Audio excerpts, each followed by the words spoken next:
Now there are three key elements to photography, and they are shutter speed, aperture, and ISO. So once you've mastered these, photography would make a lot more sense. So we'll start with shutter speed.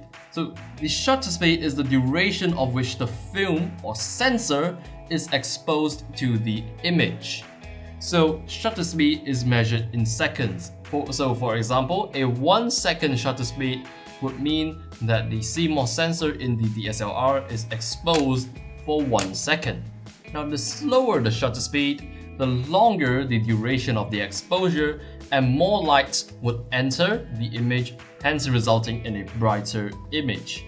Now if you choose a faster shutter speed, the duration will be shorter, so less light enters the camera, hence resulting in a darker image. Now for general shooting, you want to keep your shutter speed between 1/80th of a second and 1/160th of a second. So these settings are good for like snapshots and general shooting.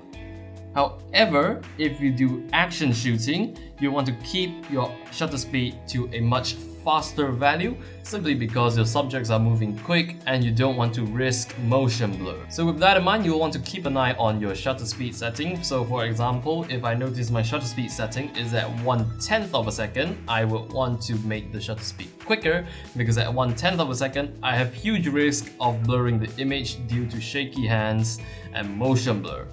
So the slower your shutter speed, the more prone to blur your image is. So if you have shaky hands or fast moving subjects, make sure to select a fast shutter speed. Aperture.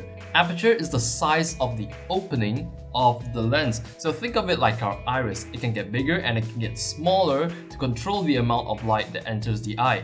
Same case, the aperture mechanism is located inside the lens and it controls the amount of light entering the sensor. So with a wide aperture, a lot of light can enter, hence resulting in a brighter image. And if you have a narrow aperture, less light enters, resulting in a darker image.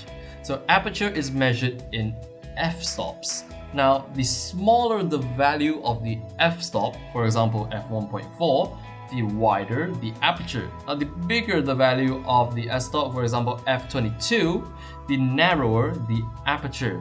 So why is this so? Because the formula for calculating aperture is actually f over d, that's focal length over diameter.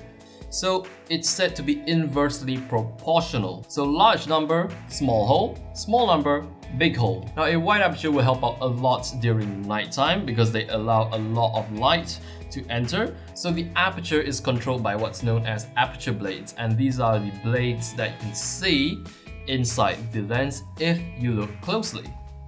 Now a wide aperture will also give you a shallower depth of field, that means a blurrier background, and a narrow aperture will give you deep focus.